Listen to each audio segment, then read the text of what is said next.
साधु और वैश्य एक बहुत ही पहुँचे हुए अतिवृद्ध साधु थे। वे एक जगह नहीं रुकते थे, जहाँ मन लगा वहीं धुनी लगा लेते थे। वे घूमते घूमते एक नगर में पहुँचे। एक छायादार पेड़ के नीचे उन्होंने अपनी धुनी जमा ली। साधु की धुनी के सामने ही एक वैश्या का निवास था। उसके घर में लोगों का आना जाना लगा रहता था। साधु को पता नहीं क्या सूझी, जब वैश्या के घर कोई पुरुष जाता तब वे एक छोटा सा पत्थर अपनी धुनी के बगल में रख देते। इस तरह कुछ ही समय में पत्थरों का ढेर लग गया।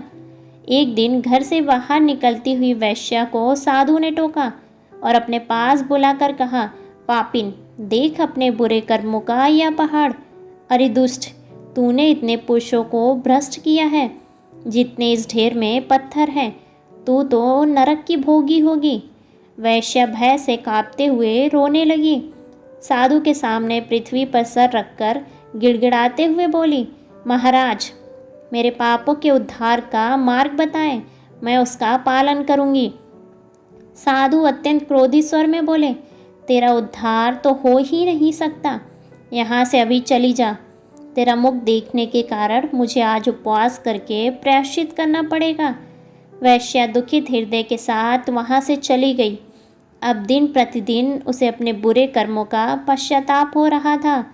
वह निरंतर प्रार्थना करती थी कि उसके पापों के लिए ईश्वर उसे क्षमा करे। इसी पश्चाताप में एक दिन उसके प्राण निकल गए।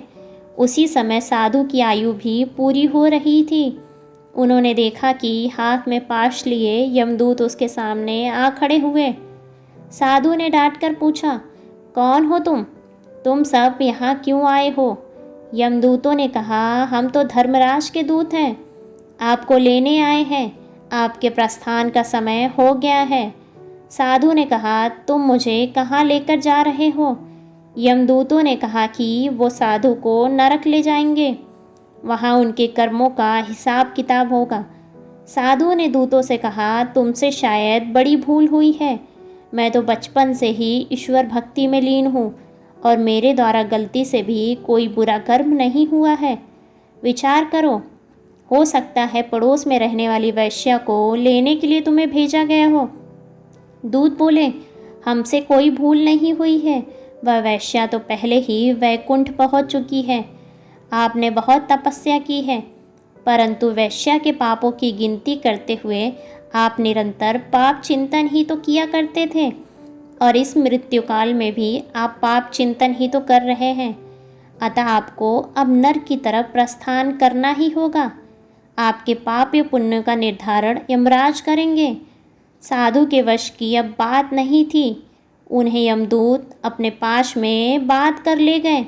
मित्रों, हमें इस कहानी से यह सीख मिलती है कि दूसरों की हमेशा बुराई नहीं तलाशनी चाहिए, अपने आप पर ध्यान देना चाहिए।